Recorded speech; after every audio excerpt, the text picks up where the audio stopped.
1. The quiet terror. There is a terror most people never name, not the fear of failure or death, but the slow, simmering horror of becoming average. It doesn't arrive as a single headline or a dramatic collapse, as the small compromises we keep making because they feel safe. We are taught to be exceptional, achievement as morality, but nobody teaches us the shape of average. For many, average is presented as a moral failing. If you settle, you must have settled for less of yourself. The real horror is subtler. It is not the having of a steady paycheck or loving family. It is the abdication of curiosity. Average is not a set of circumstances. It is a mentality that says tomorrow will feel the same as today, and that is acceptable. It is a life measured by inertia rather than by experiments. Over time, inertia calcifies into identity. Where once you were restless and eager, you become steady and hesitant.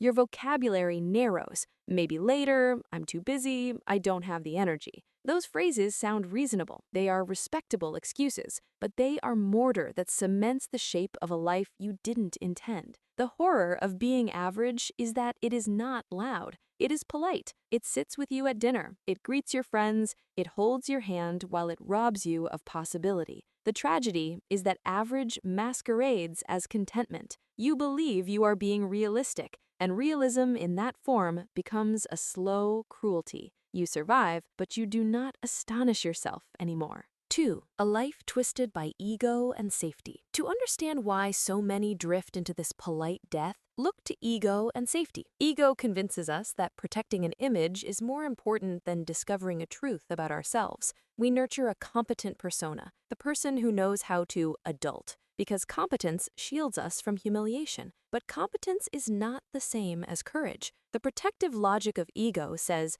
don't risk being wrong, don't risk embarrassment, preserve what you've built. Safety wears a respectable face, steady job, neat apartment, polite friendships. It promises that if you keep everything organized, nothing catastrophic will happen. The catch is that the worst catastrophe is not external, it is internal atrophy. When you value preservation above exploration, your inner world atrophies. Impulses that once nudged you toward unknown things grow quiet. This is where the Bourdain-type pivot matters. He did not break his life to chase some cinematic dream. He had already lived a life of competence and comfort, acclaim in kitchens, a stable career. That act was not rebellion in the dramatic sense. It was an ego death, small enough to be bearable and big enough to be transformative. The lesson is brutal. You will not be saved by talent alone, but you will be ruined by the tidy comforts that stop you from trying. The horror of being average is therefore not only a social problem,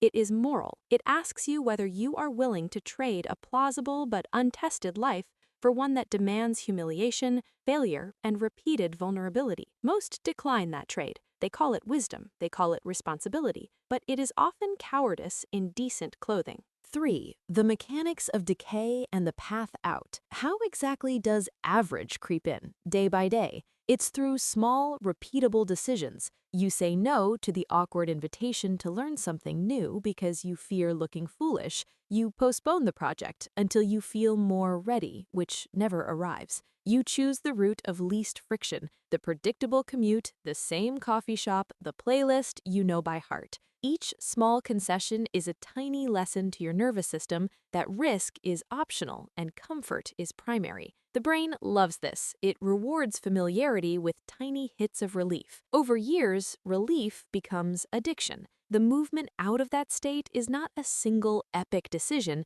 it is a set of consistent micro-deaths of ego. A small ego death is saying yes to being bad at something in public, a guitar lesson where you sound terrible, a beginner's improv class where you flub lines, a post of work that is rough and unfinished. These are not dramatic ruptures, they are the surgical strikes that dismantle your fear of humiliation. When you practice being wrong and surviving it, humiliation loses authority. It becomes a weather pattern, not a verdict. Another essential move is to rebalance your relationship to identity. Stop letting your job title or your checklist define who you are. Those roles can serve you and not imprison you. The extraordinary life Bourdain found was not the result of burning everything down, it was the result of incremental rebellions that retained continuity with his responsibilities while opening space for curiosity. Practically, choose 3 things you will try for 6 months. Make them small enough to be sustainable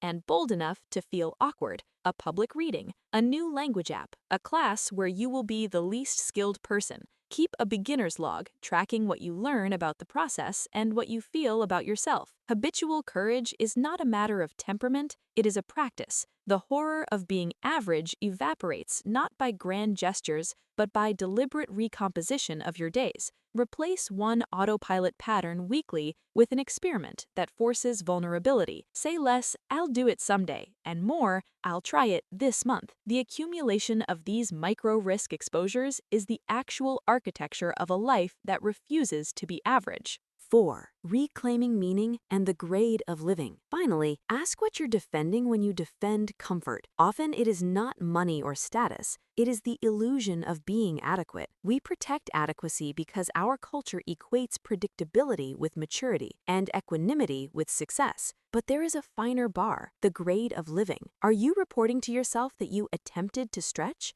Did you risk meaningful embarrassment? Did you honor the particular hunger that lives in your chest? These are the metrics that matter. An extraordinary life is not one with public trophies. It's a life that accrues internal evidence of courage, curiosity, and capacity for surprise. You do not need permission to chase that life. You need only to renounce the cheap safety of the one-day mindset. That renunciation is a small death of identity, sure, but it births a different one, a person who tolerates uncertainty, and in tolerating it becomes generative. Imagine the humility it takes to say, "I may be bad at this, but I will learn." Imagine the freedom of not attaching your dignity to the outcome. This is not a sentimental exhortation, it is a pragmatic recalibration. The horror of being average is real because it kills the parts of you that could astonish the people you love, including yourself. The cure is not shame, but strategy. Choose small ego deaths. Try projects that might fail. Allow unfinished work to be seen. And hold the conviction that comfort is not the endgame. Life is simpler when you stop defending the comfortable life as the only moral choice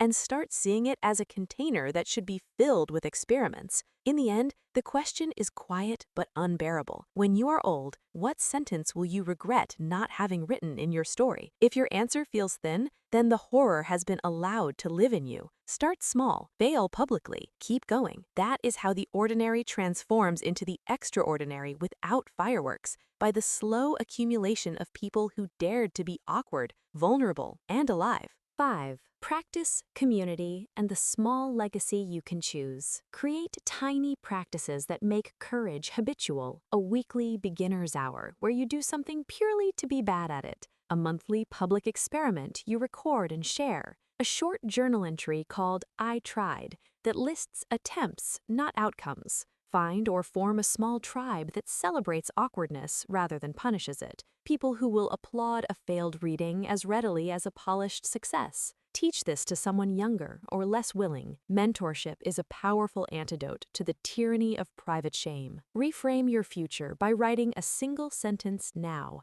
The line you want someone to read about you when you're 80. Let that sentence haunt the choices of your ordinary days. Finally, be rigorous about the math of regret. Count not years, but attempts. 200 small, brave attempts beat a single spectacular event. The horror of being average dies not under the weight of dramatic revolutions, but under the steady, stubborn accumulation of attempted life. Start today with one tiny embarrassment. Survive it, report back, then try another. Over time, those tiny deaths of ego will add up to a life that, when you look back, reads neither average nor safe, but chosen. 6. The cost of staying comfortable. There comes a moment, usually quiet, when you realize comfort has stopped being a rest and started being a cage. At first, it feels like stability. No drama, no big risks, no emotional turbulence. But slowly, it turns into repetition without meaning. Days blur together, weeks disappear. You're busy, but nothing feels built. Comfortable lives rarely fall apart, they slowly empty out. You don't crash, you coast. And coasting is dangerous because it feels like progress while you're actually standing still. The mind adapts quickly. What once felt like safety becomes normal, and what once felt exciting now feels unnecessary. You stop asking big questions because your routines answer for you. The price of comfort is not pain, it's numbness. And numbness is far more lethal to a meaningful life than struggle ever was. Struggle sharpens you. Comfort dulls you. It files down your edges until you fit perfectly inside a life that requires nothing brave from you. This is why so many people feel restless, even when everything looks fine. The soul knows when it's being underused. It knows when you're surviving instead of expanding. Comfort whispers, stay here, it's easier. But ease is not fulfillment. Ease is often the slow erasure of the person you could have become. 7. Choosing aliveness over approval. At the root of average is not lack of talent, it is the hunger for approval. We learn early that being liked feels safer than being bold, so we edit ourselves. We soften opinions. We hide strange interests. We aim for paths that earn nods instead of raised eyebrows. Approval becomes a substitute for purpose, but a life built to be accepted will rarely be felt deeply. Aliveness requires friction. It requires moments where people don't understand you, where progress isn't immediately respected. The most alive periods of your life likely involved uncertainty, moving somewhere new, starting something you weren't ready for, loving when it was risky, trying when failure was possible. That tension wasn't a flaw, it was a signal you were growing. Average life optimizes for smoothness. Meaningful life optimizes for growth. One avoids discomfort, the other uses it as fuel. The shift happens when you stop asking, will this make me look smart, stable, successful? And start asking, will this make me more alive? That single question rearranges priorities. It pushes you toward experiences instead of images, depth instead of safety, becoming instead of maintaining. And slowly, without some dramatic moment, you step out of the quiet horror of average and into a life that feels authored.